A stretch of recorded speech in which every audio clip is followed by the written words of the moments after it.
এবার একের পর এক ধারাবাহিক আক্রমণে কেঁপে উঠল পাকিস্তান। একসঙ্গে 5 থেকে 6টা জায়গায় এবার পাকিস্তান সেনাবাহিনীর ইনফ্রাস্ট্রাকচারের উপর আক্রমণ করা হয়েছে। এবং মোস্ট ইম্পর্টেন্ট বিষয় হলো পাকিস্তানের একাধিক ক্রিটিক্যাল মিনারেলস, কপার খনি, সোনার খনি, আনরিজার্ভড একাধিক ইনফ্রাস্ট্রাকচারের উপর এবার আক্রমণ করা হয়েছে বালুচিস্তান লিবারেশন আর্মির পক্ষ থেকে। এবং যে খবর এবার সামনে এসছে তা কিন্তু আসিম মুনিরের ঘুম উড়িয়ে দেওয়ার জন্য যথেষ্ট।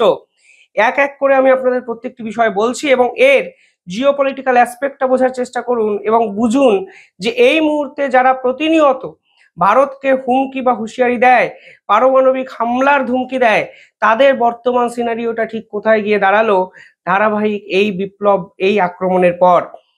যে খবর সামনে এসছে সেখানে বলা হচ্ছে প্রথম আক্রমণটি চালানো হয় পাকিস্তানের এফসি হেডকোয়ার্টারে এবং এই আক্রমণটি চালিয়েছে বিএলএফ অর্থাৎ বালুচিস্তান লিবারেশন ফ্রন্ট, তার যে অপারেশনাল ব্যাটালিয়ন আছে তারা। সেখানে সুসাইড অ্যাটাকারদের ব্যবহার করা হয়েছে, অর্থাৎ আত্মঘাতী হামলা এটি। এবং এই মিলিটারি ইনফ্রাস্ট্রাকচারের ভিতরে আত্মঘাতী দুজন কর্মী বালুচিস্তান লিবারেশন আর্মির যারা সদস্য তারা ঢুকে যান এবং ধারাবাহিকভাবে বিস্ফোরণ হয় এখানে এবং 6জন পাকিস্তান সেনাবাহিনী সদস্য ইনস্ট্যান্ট কিন্তু মারা যান। এর শক কাটতে না কাটতেই ফের দেশের অন্য একটি জায়গায় কিন্তু আক্রমণ পাকিস্তানে হয় এবং যে খবর সামনে এসছে এখানেও সুসাইড বোম্বিং এর ব্যবহার করা হয়েছে এবং পার্টিকুলারলি টার্গেটের পয়েন্টে ছিল পাকিস্তানের অর্থনৈতিক যে ঘাঁটি সেই সান্দাক মাইনিং প্রজেক্ট। এই সান্দাক মাইনিং প্রজেক্টেই মাটির তলা থেকে কিন্তু তারা মাইনিং করে, অর্থাৎ কয়লা বার করে, কখনো কপার বেরোয়, বিভিন্ন অ্যাক্টিভিটি কিন্তু সান্দাক মাইনিং প্রজেক্টে হয়।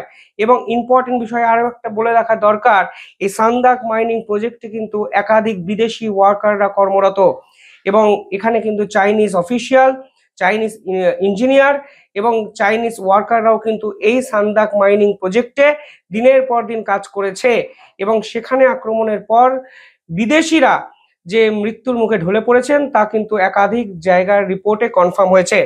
আরো একটি ইম্পর্টেন্ট জায়গা তারা আঘাত করেছে যার নাম পাকিস্তানের রেকো-ডি কপার খনি। এই রেকো-ডি কপার খনি হলো পাকিস্তানের গোল্ড ডিপোজিটার এবং বলা হচ্ছে এই সান্দাক মাইনিং প্রজেক্ট এবং রেকো-ডি কপার খনি, এই যে পার্টিকুলার দুটো জায়গার কথা বললাম, সেটি world largest unreserved mining sector.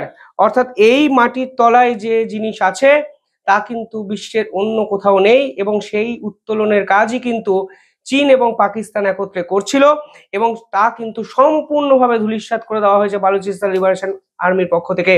অর্থাৎ তারা এবার বুঝে গেছে যে শুধুমাত্র মিলিটারি ইনফ্রাস্ট্রাকচারে আঘাত করে আর হবে না, অর্থনৈতিক ঘাঁটিগুলোকে গুড়িয়ে দিতে হবে এবং অর্থনৈতিক ঘাঁটিগুলোকে গুড়িয়ে দেওয়ার জন্যই তারা মাইনিং প্রজেক্ট সম্পূর্ণভাবে ধুলোতে মিশিয়ে দিল।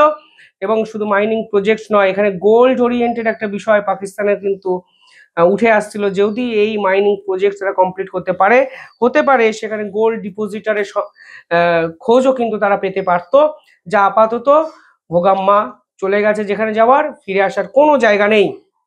পাশাপাশি এই যে পার্টিকুলার জায়গা আছে তার ইন্টারনেট সার্ভিস সম্পূর্ণভাবে বন্ধ করে দেওয়া হয়েছে, ট্রান্সফরমেশন রুটস বাতিল, অর্থাৎ পাকিস্তান সেনাবাহিনীর কোনো সদস্য, পাকিস্তান পুলিশ, পাকিস্তান সরকারের কেউ আর এই মাইনিং প্রজেক্টের ধারে কাছে যেতে পারছে না, কারণ পুরো কন্ট্রোল বালুচিস্তান লিবারেশন আর্মি কিন্তু নিয়ে নিয়েছে।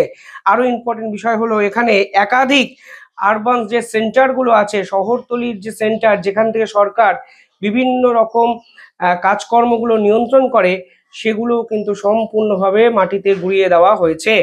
এবং আপনারা বুঝতেই পারছেন যে পাকিস্তান এই মুহূর্তে ঠিক কোথায় গিয়ে পৌঁছালো এই ধারাবাহিক বিস্ফোরণের পর। একদিকে পাকিস্তানের মিলিটারি ইনফ্রাস্ট্রাকচার, অন্যদিকে মাইনিং প্রজেক্ট পাকিস্তানকে কিন্তু কার্যত অর্থনৈতিকভাবে দিশেহারা করে দিল, তা কিন্তু পরিষ্কার হয়ে যায়। ঠিক দুদিন আগে একটি রিপোর্ট আমি আপনাদের সামনে নিয়ে এসেছিলাম, সেখানে বলেছিলাম শেষ দুদিনে দুটো গ্যাস পাইপলাইনের উপর এই ধরনের আক্রমণ করা হয়েছিল। তবে এক্ষেত্রে বালুচিস্তান লিবারেশন আর্মির নাম জড়ায়নি, জড়িয়েছিল তেহরিকি তালিবানের নাম, অর্থাৎ তালিবানরা গ্যাস প্রজেক্ট টার্গেট করেছিল, আর এরা দেখুন মাইনিং প্রজেক্ট টার্গেট করছে। অর্থাৎ এই দুই বিদ্রোহী গ্রুপ বুঝে গেছে আসিফ মুনিরের ঠিক কোথায় মারতে হবে। মিলিটারি ঘাঁটি, মিলিটারি ইনফ্রাস্ট্রাকচার, সে একটা সেপারেট এন্টিটি, এগুলো তো ওড়ানো হচ্ছেই, এদের ভিতরে আক্রমণ করা হচ্ছেই। কিন্তু যদি অর্থনৈতিক ভিত্তিটাকে নাড়িয়ে দেওয়া যায় তাহলে পাকিস্তানের এই মুহূর্তে থাকার মতো আর কিচ্ছু থাকবে না, তা কিন্তু তারা বুঝে গেছে। এবং একদিকে যখন গ্যাস পাইপলাইন, পেশোয়ারের গ্যাস পাইপলাইন উড়ে গেছে, একাধিক বিস্ফোরণ হয়ে গেছে, গ্যাস পরিষেবা পাকিস্তানে বিধ্বস্ত হয়ে গেছে, অন্যদিকে দেখুন সোনার খনি এবং কপার খনিকে যে উত্তোলনের প্রক্রিয়াটি তারা করছিল সেটা কিন্তু আজকের দিন থেকে চিরতরের জন্য বন্ধ করে দিল বালুচিস্তান লিবারেশন আর্মির এই রকম সুসাইড অ্যাটাক। পাশাপাশি পাকিস্তানের বর্ডারে যে ছবি ধরা পড়েছে তা কিন্তু পাকিস্তানে পরবর্তীকালে বিদেশি শক্তিধর রাষ্ট্রের প্রতিনিধিরা আর কতটা যাবেন সে বিষয়েও কিন্তু উদ্বেগজনক। কেন আমি বলছি এ কথা, কারণ দেখুন খবরে দেখা যাচ্ছে যে পাকিস্তান এবং আফগানিস্তানের সীমান্তবর্তী অঞ্চল, সেখানে চাইনিজ ওয়ার্কাররা পাকিস্তানের হয়ে কর্মরত ছিলেন এবং পাকিস্তানে এবার এই চাইনিজ ওয়ার্কাররা কিন্তু মৃত্যুতে ঢলে পড়লেন এই রকম ধারাবাহিক বিস্ফোরণের পর। অর্থাৎ পাকিস্তান কখনোই কখনোই মুক্ত ক্ষেত্র নয়, কেউ চোখ বন্ধ করে পাকিস্তানে যেতে পারবে না, তা কিন্তু পরিষ্কার হয়ে যাচ্ছে এই চীনা প্রতিনিধিদের মৃত্যুর পর। এবং পাকিস্তান থেকে কালকে ইতিমধ্যেই ফিনল্যান্ড তাদের এমবাসি কিন্তু বন্ধ করে দিয়েছে এবং মার্কিন দূতাবাস বিভিন্ন রকম প্রিকশনারি এফোর্ট নোটিশ জারি করেছে তাদের নাগরিকদের উদ্দেশ্যে। ফিনল্যান্ড যখন পাকিস্তানে তার এমবাসি বন্ধ করে দেয় তখন তারা বলে প্রধানত দুটি কারণে তারা পাকিস্তান থেকে চলে যাচ্ছে। একটি কারণ হলো পাকিস্তানের রাজনৈতিক পরিস্থিতি এতটাই খারাপ যে তারা মনে করছে না যে পাকিস্তানের সঙ্গে ভবিষ্যতে তাদের ব্যবসা বাণিজ্য আর হতে পারে, এবং কোনো অবস্থাতেই পাকিস্তানের সঙ্গে সম্পর্ক রিভাইভ করার জায়গায় এই মুহূর্তে ন্যাটো কান্ট্রি ফিনল্যান্ড নেই। এবং পাকিস্তানের রাজনৈতিক পরিস্থিতির কথা তারা অফিসিয়ালি জানিয়েছে। তারা বলেছে এই মুহূর্তে পাকিস্তানের পলিটিক্যাল টার্ময়েল আমাদের যেতে বাধ্য করছে পাকিস্তান ছেড়ে। তার মানে পাকিস্তানের একদিকে সিন্ধ প্রদেশে স্বাধীনতার আন্দোলন, অন্যদিকে বালুচিস্তান লিবারেশন আর্মি ধারাবাহিক পাকিস্তান সেনাবাহিনীর উপর আক্রমণ, আরও একটা দিকে তেহরিকি তালিবান ক্রমাগত পাকিস্তান সরকারের একাধিক ইনফ্রাস্ট্রাকচার ধ্বংস করে যাচ্ছে। ফলে সব মিলিয়ে পাকিস্তানের অবস্থাটা অত্যন্ত বিপর্যস্ত, তা কিন্তু ফিনল্যান্ডের এই ঘোষণায় পরিষ্কার হয়ে যায়। পাশাপাশি কালকে ফিনল্যান্ড পরিষ্কার জানিয়েছে যে পাকিস্তানের সঙ্গে ব্যবসা বাণিজ্য আমাদের শূন্যতে এসে পৌঁছেছে, জিরো ট্রেড। ফলে শূন্যতে পৌঁছে যাওয়া ব্যবসা বাণিজ্য আমরা নতুন করে চালুও করতে চাইছি না, ঠিক যেরকম ভাবে এই দূতাবাসকে বাঁচিয়ে রাখারও কোনো প্রয়োজনীয়তা আমরা বোধ করছি না। এবং ভারতের সঙ্গে তারা লং টার্ম পার্টনারশিপ করতে চাইছে, ভারতকে সুপার পাওয়ার হিসাবে ইতিমধ্যেই তারা কালকে ঘোষণা করে দিয়েছে। অর্থাৎ সব মিলিয়ে পাকিস্তানের দৈন্য দশা আন্তর্জাতিক স্তরে ফের একবার এক্সপোজ হলো। অন্যদিকে ন্যাটো কান্ট্রি ফিনল্যান্ড পরিষ্কার জানিয়ে দিল পাকিস্তান এখন অতীত, ভারতই ফিউচার, ভারতের সুপার পাওয়ার, চলো ভাই ব্যাগ গুটিয়ে ভারত আমরা যাই। যাই হোক, কমেন্টে জানাবেন কিভাবে দেখছেন পুরো বিষয়টি। দেখতে থাকুন দ্য ইন্ডিপেন্ডেন্ট বেঙ্গল। ধন্যবাদ।